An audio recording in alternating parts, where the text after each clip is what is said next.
Copenhagen. There was a bag.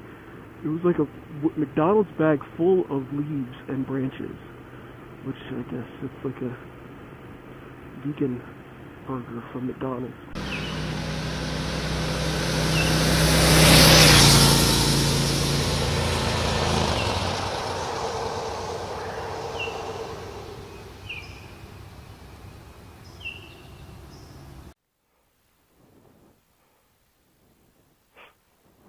Good morning.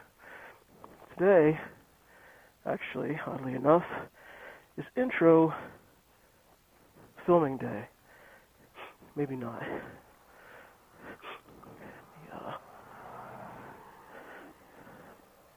The videos probably aren't in order.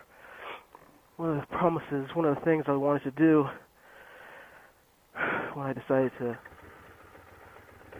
do videos was not put them in any type of order, so I don't have to worry about numbering them. I don't have to worry about. All I gotta do is come up with a snazzy title, and that's it. And today is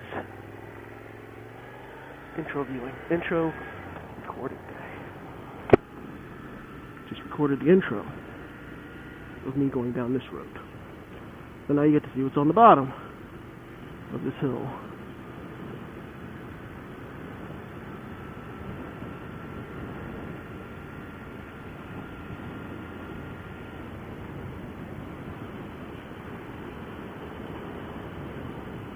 Intersection.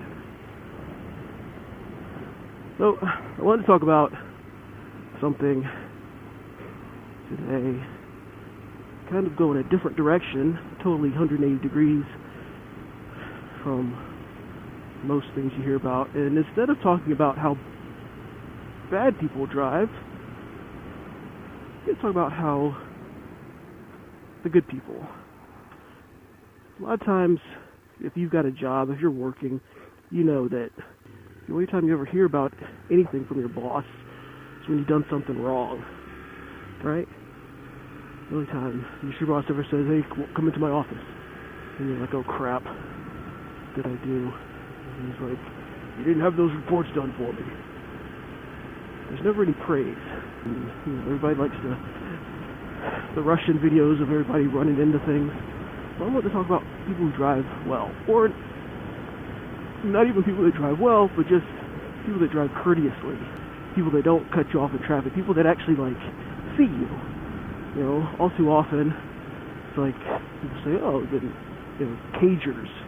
I hate that term, but cagers, they never see me. They don't see me. They don't see motorcycles. Oh, there are some people that do, and I want to talk about those people. I want to give those people a shout out, I guess, for what they do. It might just be because of where I live, because of where I usually ride. I try to stay away from heavily populated areas, just because I don't want to be stuck in traffic. I hate being stuck in traffic when I'm just going to work in my car. So I tend to avoid freeways, etc. I take a lot of back roads just going to work, even though it takes me longer. In the morning, it gives me time to sit and listen to the radio. It gives me time to drink my coffee. It gives me time to just kind of relax before I have to put on that suit. Live out in the country, pretty much. There's really nothing around. There's not much around. It's, for all intents and purposes, it's country. As country as you can get from Northeast Ohio, being so close to Cleveland. And maybe because there's so many things to see, so many just roads to ride on, people out where I live, I guess they're used to seeing motorcyclists on nice days. They're used to seeing, the big touring rigs go by, the big Harleys, the baggers, the gold wings, things like that. They're used to seeing those big bikes, the tricycles, trikes, whatever you want to call them.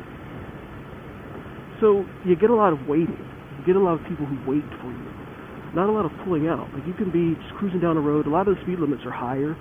Where I am, 45, 50, 55 miles an hour, and even in the slower zones, I've had people wait for me the length of a football field for me, and I'm puttering around the corner and coming along, and they've waited. They've pulled up to intersections where they've clearly got enough room to go, even if they're not coming out to go the same direction as me. I've had people just wait before they cross my path around me. They haven't like gone out of their way to cause me any grief. And I always try to make it a point. I'll wave to anybody. Hell, I'm not. If you wave to me, I'll wave back. I don't care what you're riding. I don't care if you're on a Harley. I don't care if you're on some vintage British thing that's, you know, marking its territory all over the place. I don't care. If you wave, I'll wave back. Hell, I've waved to people that aren't even on motorcycles. I'll wave to guys that are out cutting grass and stuff, and just random people on the street, and you know, who watch me go by. I'll wave at them, or at least give them a nod or something. I don't care. It doesn't matter if you're on a scooter. I don't care. Scooters are awesome. It's got two wheels. For all intents and purposes, it's a motor. It's got two wheels. It's a cycle. You know, they scoot. Hell, I'm barely on anything above a scooter. You know, there's people on scooters that outrun me, that will go faster than I will. There's people on bicycles that will too. But I wave to pretty much everyone. Everybody's a target out here, you know, in the whole world. And again, that goes back to my Stuart Smalley. But yeah, I'll wave to you, especially if you're in a car and you let me go by. If you wait, even if I have the right of way, like if a car pulls out and they clearly are waiting longer than they need to before they pull out, they get away from me, because I want to show them that there's at least one motorcyclist out there in the world, out there on the road, that appreciates the fact that they watched out for motorcycles. For that instant, for that couple seconds it took them to stop and take time out of their day, going to wherever they're going, they stopped and waited for me. At that point in time, I was more important to them than they were. And for me, that gets a wave. That gets an acknowledgement.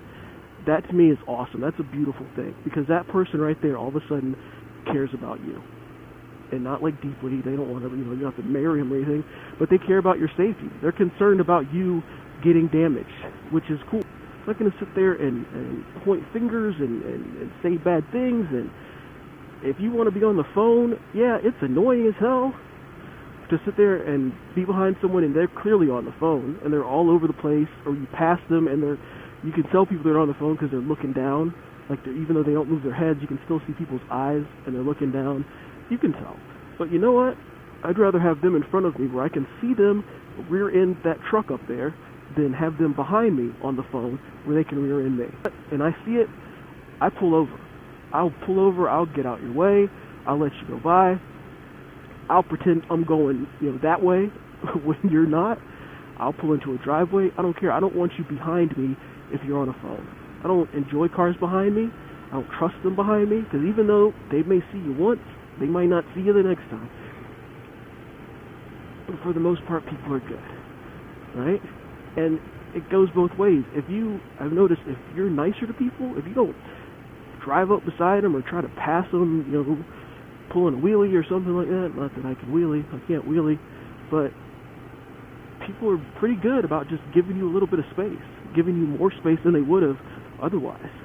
Like, this is my second season of riding. This is my second year riding. I got this bike last summer, at the end of July, middle of July, and because I ride out in the country where the speed limits are higher, you know, last year, the fastest I went on this motorcycle was about 55. That was it. That was the fastest I went on this motorcycle last year, because I just wasn't comfortable going faster than that. It had knobby tires on it, blah, blah, blah. I'm new.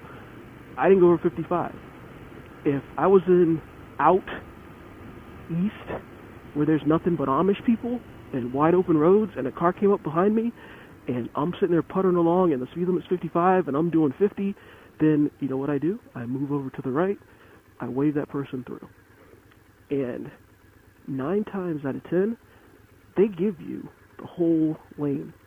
Like, you can get the whole lane from someone just by being that, by a little bit of courtesy, showing them that you recognize the fact that they're trying to get somewhere and letting them go by. And it goes both ways. If somebody does the same for you, if somebody waits for you, or they let you by, they move over, then you give them a wave. You give them a wave, you acknowledge the fact that they let you do that. You acknowledge the fact that they put you over them. James Delboy, he's got a video, it's called The Power of Lane Positioning, where he goes into where to place your motorcycle, where to place yourself in a lane of travel, like to the left, to the middle, or to the right, when you're coming up behind a car. And he goes through, and he's just riding along, and he's just putting himself all over the road. He's in England. They can filter there. They can lane split or whatever there. So it's kind of cool how it works because, you know, to simplify it, they're obviously driving on the wrong side of the road, but he'll put himself here in a lane, like right beside the line when there's a car in front of him. And I'm watching this video, and you can see the video, the power of lane position. He puts himself here in the lane, like the equivalent of here over there, and the cars move over. They see him back there, and they move over to give him the space so he can see if he can get around. He puts himself here, and the person just kind of like cruises along in the road. He puts himself in the middle of the lane and cruising along. He puts himself over here on the right, like closest to the verge, and they move over the other way. It's crazy that they're paying attention. People are paying attention. They see you. So make sure that you help them out. You know, give them the little acknowledgement. Give them the wave. Whatever it takes to make them feel better, to make them think to themselves next time, oh, look, that guy's got a Triumph and a high-vis yellow helmet. Maybe that's that guy that waved to me the one time. Just use some common sense and just be nice to people. Wave at them. Let them know. Let them go first as much as possible. Give them the road. Let them have their space. Don't crowd me, man. And people will they'll work it for you. They'll stop for you. They'll let you go by. They'll look out for you. That was it. That's been my experience. If you just don't, like, I hate being tailgated. That's one of my pet peeves, is being tailgated. I hate that. I'm that person.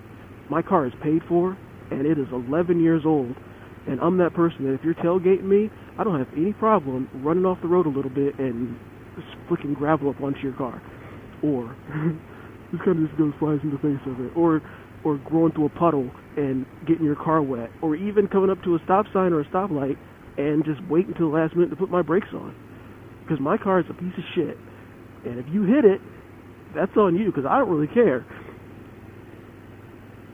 So I hate people tailgating me. So I give people space when I'm driving, when I'm riding. I give people the space. I don't make them think that they're being crowded. I don't want to have to worry about a brake check, because the first thing I would probably do is probably just shit my pants and scream like a little girl. Just giving them a little bit of space. Sorry, I got the sniffles. It's cold. It's in the 40s today, so it's kind of chilly. But when a cager is nice to you, give them a wave. Just wave to them. Wave at them. Nod at them. If they let you go first, you just, wave at them. Say hello. You never know. That person could be a motorcyclist whose bike is in the shop. Same thing with just people who wait at intersections for you, or wait at driveways for you, or they let you go first at a stop sign, or motion you to go first at a stop sign. This is going to be the sniffle cast.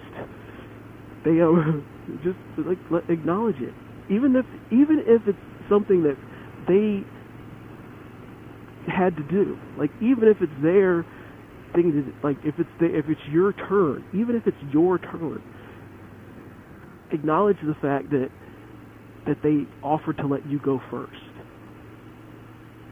Acknowledge it. Like, just pay it forward, I guess, with just a little wave, and they'll remember it. Believe me, they will remember it. People, you'd be surprised. The number of people that I deal with, they remember traffic incidents. They remember times when, there's been a scary motorcyclist, or there's been a car that passed them, or something like that. People remember it. And the next time that they see a motorcyclist, they're going to be just a little bit more willing to go out of their way to stop and let that motorcyclist have the right of way, or to wait for that motorcyclist before trying to get out in traffic.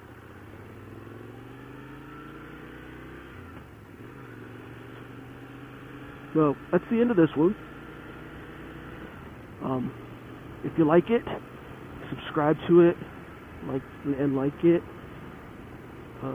Yeah, I'm Sugar Daddy, and I'll catch you later.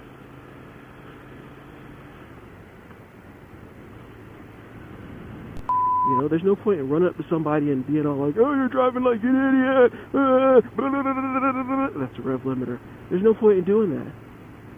Because what if it's some little old lady who can barely see over the dashboard and you've just given her a heart attack? Right? Now she goes and she plows into a shopping center, and there's no point. You just be nice. Be nice, and then she'll say, there was a nice young man who waved at me because I didn't run him over.